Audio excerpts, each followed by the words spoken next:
With the Giants sitting at 2-9 after they lost their sixth game in a row on Sunday, I have come to my final conclusion on what John Mara should do with Joe Schoen and Brian Daboll. And we're going to react to that, and I'm going to give you my opinion on what John Mara should do. But I want to hear from all of the real ones in the comment section before I share my thoughts. What do you think? Should the Giants hit the reset button, and should they fire Joe Schoen and Brian Daboll? Type F for fire, type K for keep.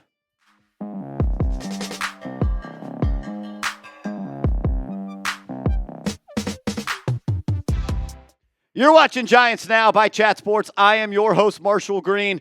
I appreciate everybody for stopping by. This football team is 2-9. They've lost 6 games in a row. They haven't been leading in a game for 1 second since their last win against the Seattle Seahawks. They've cut Daniel Jones. A lot of change has happened, but not a lot of change has happened in the win column for this football team. They don't win games. They lose a lot of them. And on today's show, I'm going to tell you why right now. Yes, right now. I don't care if you play on Thursday. Right now is the perfect time for John Mara to hit the reset button and hit the eject button on the seats of Joe Schoen and Brian Daboll. This is a circus. The New York Giants are a clown show, and it starts from the top. It starts with John Mara. Then it goes to Joe Schoen, and then it goes to Brian Daboll. But the reason right now is the perfect time to hit that reset button as you head into the 2025 NFL offseason is simple. I do not trust Joe Schoen to identify and have a plan of action to select the right quarterback. I also do not trust Joe Schoen to build around the right quarterback. And I don't know if I trust Brian Daboll to call up the best game plan every single week with that right quarterback. I don't know if 4th and 1 is the right time to call an end around to a 5'8", 165-pound, soaking wet Wan'Dale Robinson. There's a lot of stuff we can question, but this is it. If the Giants are going to fire Brian Daboll, which it seems like they are going to, a quote I have been told is, he is a dead man walking while Joe Schoen's job is still being evaluated. If you're going to fire Brian Daboll, get Joe Schoen the hell out of here as well. New quarterback, new head coach, new GM, the number 1, maybe number 2 overall pick at the top of every single round in April's draft, and $65 million in cap space. I do not want Joe Schoen to overreact and have the ability to splurge in free agency on these contracts for players to try to save his job, to potentially make it worse down the line. If you fire one, you fire both. Get the loser stench out of here. You already luckily blasted number 8 to the sun. Next needs to be number 86, and then it needs to be Joe Schoen. And unfortunately, it needs to be Brian Daboll as well. I believe Daboll can be a good head coach. I do think he can coach a good offense. But so far in year 3, I haven't seen any growth. I've actually seen a decline of the offense. The Giants have gotten worse every single year since Joe Schoen and Daboll have been put in positions of power.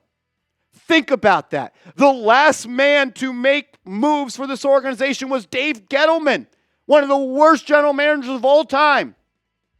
And somehow the roster, 3 off seasons later, 3 free agency cycles, 3 NFL draft cycles, 3 opportunities to make trades, the Giants roster is in a worse spot than Dave Gettleman left it. Everyone involved in bringing the Giants to where they are right now must go. There is a stench of Loserville inside the building in East Rutherford. And John Mara needs to be the exterminator. And he needs to get all these frauds out of the building. I don't want anyone being upgraded and having a promotion. I want someone new as a head coach, and I want someone that's been there and done that. And I'm tired of taking flyers on people that haven't done the job before, that they're going to get the job here. Joe Schoen is a fraud. I was the one who said they should hire him back in the hiring cycle of 2022. I was wrong. He's a schmuck. Get everyone involved that has made decisions of this operation the hell up out of here. Because everyone that was involved that said it was a good idea to pay Daniel Jones $92 million, they must go. I don't want anyone involved that was involved in that contract to continue to make decisions for my football team, for your football team. You deserve better. Why on earth should the Giants empower the man that decided to pay Saquon Barkley over Daniel Jones the opportunity to select the next franchise quarterback? That sounds like a horrible idea. And look, I believe, and I still somewhat do believe, the Giants were not in a spot to pay Saquon Barkley. But man, it sure is hard right now after watching the Giants get their ass kicked for the last 6 Sundays. Then I have to turn the TV on in prime time and see Saquon Barkley running for 200 yards every goddamn week. It's a joke. I believed it was the right decision. But how can you keep the guy that chose Danny Pesos over Saquon Barkley, who's probably going to be the offensive player of the year this year? You also let Xavier McKinney out of the building, and we'll talk about him. I will say this. I have said that Saquon Barkley should have been let go. But I also don't think letting him go was the right move at all, and there is documentation of that. And at one point, I said last year, if you're going to roll with Daniel Jones in 2024, you better bring back Saquon Barkley. Well, you didn't, and that's where you are right now. Because I'll tell you this much. Having a rookie quarterback come in the spring of 2025 and having Malik Neighbors out there and having Saquon Barkley behind him probably would have been a pretty good landing spot, especially when you consider the $5 million you gave Drew Lock to warm the bench for Tommy Salami, and then you paid Devin Singletary. If you just pair their money together, oh, there is Saquon Barkley. And then Xavier McKinney leads the league in interceptions. Xavier McKinney has 7 times the amount of interceptions as an individual player that the New York Giants have this season. You have not picked off a pass since week 1. And the only reason you did that is because Dexter Lawrence got his paw up there. Sam Darnold threw it, it bounced in the air. And Darius Muasau came up with the catch. There has not been a defensive back to pick a ball off this year. And I am still waiting for Deonte Banks to touch a football. You also let Julian Love go. He's a captain. He's already been a Pro Bowl. To a Pro Bowl with the Seahawks, and he's already signed 2 contracts with the Seattle Seahawks. You let him go. And now the locker room's falling apart. The roster you put out there sucks. Majorly because Daniel Jones was the second highest paid player in the National Football League, and you can't build a roster around him that's worth the shit because he's not worth the shit as a quarterback. But now the locker room's falling apart. Dexter Lawrence, the captain, the face, the New York Giant leader. He called your team soft. I don't care if Malik Neighbors called the team soft. He's a child who needs to get his act together as well. But Dexter Lawrence saying that the New York Giants are soft is probably the most disrespectful way to describe a football team. You can say they suck. You can say they have no talent. But when you question what's beating inside the chest of another 51 human beings in there, and you say they are soft, that speaks echoes of this organization from the top on down. And I just cannot watch another game with Joe Schoen in charge. I've been on the Joe Schoen train for a long time. And I've gone back and forth on Brian Daboll. But Brian Daboll is going to have to be fired as a sacrificial lamb because Joe Schoen is an absolute joke of a general manager. And we all got to see it in 4K on Hard Knocks. There's documentation. You made a fool of yourself, and you made a fool of the New York Football Giants. And for that, you must go. We'll continue to talk about this on today's show, but make sure you are subscribed to the channel. We are almost at 61,000 subscribers on this channel, and that's awesome. And I know this. I'm going to do everything I can to get you guys the best content every single day this offseason. New head coach talk, new general manager talk, mock drafts, and everything of the such. So subscribe and turn the notifications on, and make sure you are hooked up with our proud sportsbook partner, DraftKings. Use that promo code NIXCHAT, bet $5, and get $200 in instant bonus bets. The Emirates NBA Cup is here. You can win big getting in on the action at DraftKings Sportsbook, an official sports betting partner of the NBA. All 30 teams split into 6 groups every Tuesday and Friday, playing for the right to advance in the single elimination in-season tourney, culminating in the NBA Cup Championship in Vegas. First time, here's something special just for you. New DraftKings customers bet $5 to get $200 in bonus bets instantly. Score big with DraftKings Sportsbook. Every point counts. Download the DraftKings Sportsbook app and use code NIXCHAT. That's code NIXCHAT for new customers to get $200 in bonus bets when you bet just $5 only on DraftKings. The crown is yours. Gambling problem? Call 1-800-GAMBLER. In New York, call 877-8-HOPE-NY or text HOPE-NY 467-369. In Connecticut, help is available for problem gambling. Call 888-789-7777 or visit ccpg.org. Please play responsibly. On behalf of Boot Hill Casino and Resort Kansas, 21 plus age and eligibility varies by jurisdiction. Void in Ontario. Bonus bets expire 168 hours after issuance. For additional terms and responsible gaming resources, see dkng.co/BBALL. Shout out to DraftKings, our proud sportsbook partner. Smitty same game parlay for Week 13. Yes, the Thanksgiving Day duel between Tommy DeVito and Cooper Rush. I got the Cowboys taking it. I'm not gonna lie, guys. You might hate me for it, but I don't think the Giants are gonna beat the Cowboys. Cooper Rush has been throwing for a bunch of yards. I think the Cowboys take this game, but I do think that they do got to get Malik Neighbors back in the end zone after his comments this week. So I got Malik Neighbors anytime touchdown. I know they're a little bit conflicting, but that's why it's plus 500. $20 wins you $100 on DraftKings. Bet $5, get $200 in bonus bets. And you can place this same game parlay for free using our code NIXCHAT. Shout out to DraftKings. I would tease that to an alternate line of Cowboys minus 15 because this might be a route. It might be. This team blows, and they're soft. Their leaders are calling them soft, and that's a problem because you don't have any leaders. You let Captain Saquon Barkley go. You let Captain Julian Love go. You let Captain Xavier McKinney go. You have no captains on this team. You have no captains on offense. Malik Neighbors, following the game in the media, pretty much said Brian Daboll is the reason we suck. Brian Daboll is the reason I don't get the football. And it's not Daniel Jones' fault. And it's not my fault, is what he said. It's Brian Daboll's fault. Ask Dave's. Always good when a rookie goes to the media to call out the head coach, which that head coach walked in to the press conference or whatever you want to call it at the NFL Combine and said, yo, Joe Schoen, have you seen this tape of the Malik Neighbors guy? I want him. So the coach that vouched for you, you are now calling him out in the media. Makes a lot of sense. Also, Jermaine Illuminor, who got hurt in the first quarter of the game yesterday.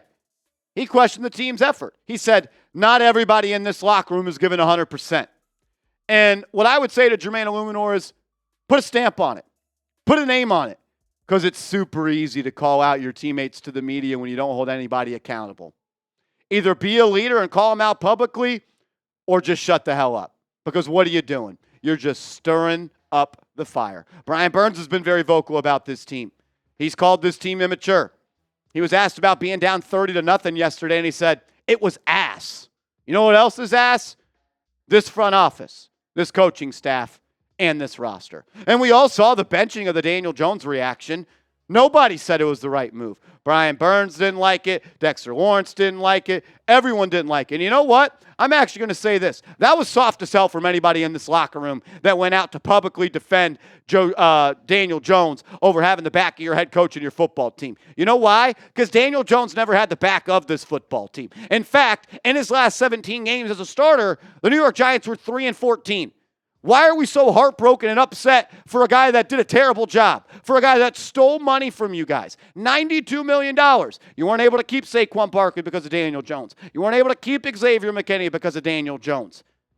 That was the softest shit I've ever seen. Oh, we missed DJ. What DJ? He sucked, and he was the reason that your team sucked. Daboll just hasn't been able to pull the right strings, whether it's benching Daniel Jones, whether it's doing this, doing that, whether it's the swinging gate when you go for two. I mean, there's nothing Daboll has done, really, I feel like all year long, where he's gotten a great reaction from the locker room, which is crazy because the only two games this year the Giants have won, on the first possession of the game, they turned the ball over and they spotted the team another 7 points, and they came back and fought. And that told me that they had the back of Brian Daboll. Not anymore, though. Not anymore. They quit on him yesterday. They sold him out. And it's because they benched Daniel Jones. Loserville is what the New York Giants are right now. I don't know how you're going to survive 6 more games. I said it's going to be a long more 11 weeks when John Mara gave the vote of confidence for these guys. There's a reason I titled that video The Kiss of Death, because I truly did feel like at that time the season was over and the jobs of Brian Daboll and Joe Schoen could possibly also be over. Where do the Giants win another game? Where? You're beating the Cowboys on Thursday Night Football? You're beating the Saints? You're going to beat Lamar Jackson and the Ravens? Are you going to beat Kirk Cousins and the Falcons? Are you going to beat Anthony Richardson? Are you going to beat Saquon Barkley? Where do you win another game? And I'm saying this, if you lose, what are you at? 2-9 right now, so there's 6 more games left. If you end the season on a 12-game losing streak, Nobody should keep their job. You can't luck into a win. You can't scheme up one win. You can't force one win on your schedule. I can't do it. They haven't led in a game since October 6th. We are 2 days away from Thanksgiving. It has been a month and a half since the Giants have had a 1-point lead on a team. Why on earth should I believe that the people in charge are the right people in time? Right people in charge. Why should I believe in them? You can't even lead a football game. It's a joke. I'm more out on Joe Schoen than ever. Last night I went back and rewatched some Hard Knocks, and what about when he's preaching to Frank Gore? Yeah, running backs just fall off a cliff at 27. The data suggests it. Yeah, the data also suggests that you have arguably the 2 worst rookie draft classes of all time. Because 2022, there's not a single player, I believe, that deserves a lucrative extension. Kayvon Thibodeau at pick number 5, he's the best player from this class. He's been underwhelming for pick number 5. Evan Neal is a joke. Wan'Dale Robinson is a wide receiver 5 on a competent team. Joshua Ezeudu cannot play.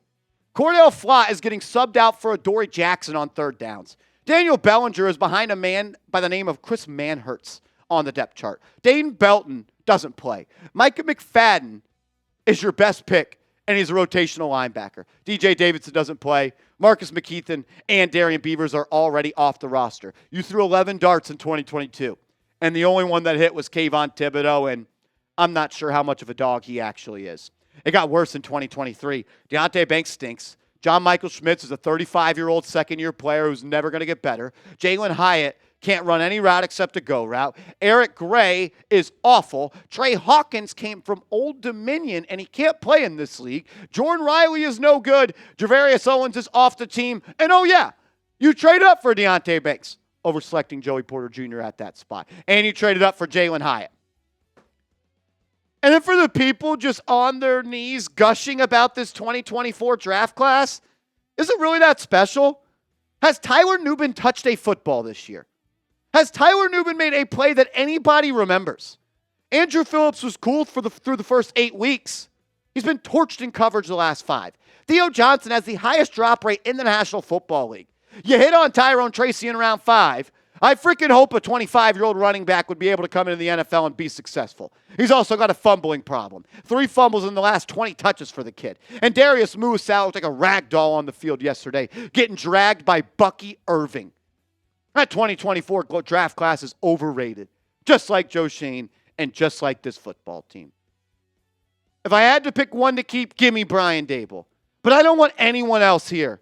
I don't want anyone that's already employed by the Giants to be employed by this team anymore. It needs to be a hard reset. I need new leadership. I need a new stench. You need some winners. Joe Schoen's not a winner. Brian Daboll, I like you. I do. But you've been coaching like shit for 2.5 years. Is it because of the roster? Is it because you don't have a quarterback? You know what? Probably so. Overcome some adversity.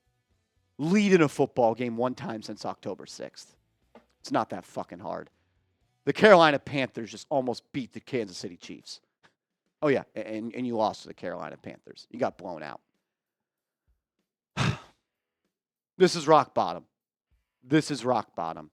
You just got beat 30-7 by the Tampa Bay Bucs, and Baker Mayfield made a joke of your entire organization because you thought playing a UDFA was going to spark this team. Nobody deserves to keep a job, and I hope they start searching soon. F for fire, K for keep. If you're saying K for keep, tell me why. I don't know why. You can't. You can't do it. Follow me on social media, @MarshallGreen_, Twitter, IG. We could talk about it more over there. Let's go Big Blue.